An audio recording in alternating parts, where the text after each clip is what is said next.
and shakers. And like I said, it's stocks going all over the place on that screen today. Vivek with the latest. Vivek, over to you. Well, thank you so much for that. Like you encapsulated, just at the start of the show about how exactly, it was the banking pack that outperformed, even though the Nifty ended quite flat.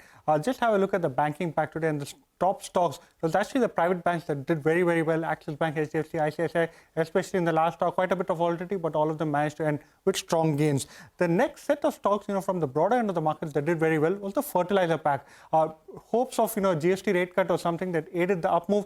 And throughout the trading session, they built onto the gains. And this is after a couple of days of good trading sessions as far as the fertilizer pack was concerned. Have a look at RCF, Chambal, Fact, all of these names doing very well in the session today. The other set of commodity stocks that did quite well was the sugar pack. Now, despite an overall slightly muted set of market where advanced decline was weak, have a look at some of the moves that you're seeing as far as the sugar pack was concerned. Balrampur, Chini, Sri Renuka, EID Parry up 11% in the session today. One more stock on the radar, this was Sansera Engineering. There was a large block, but it was a clean out trade from a strategic investor. And after that, the stock ended higher in today's trading session. Sansera Engineering, almost 5% higher, cooling off a little bit after the opening highs. The next stock was Ami Organics.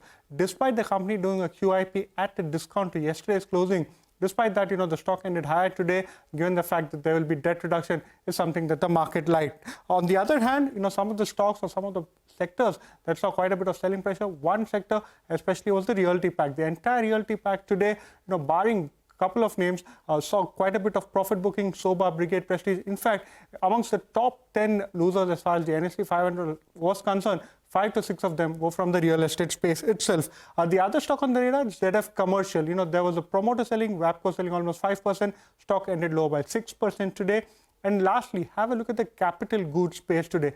After a while today, the entire pack saw quite a bit of selling pressure, profit booking seen at elevated levels. Amongst the top drags as far as the Nifty was concerned was L&T, but even the other names like Siemens, Cummins, Kalpataru, KEC, all of them too saw quite a bit of selling pressure today.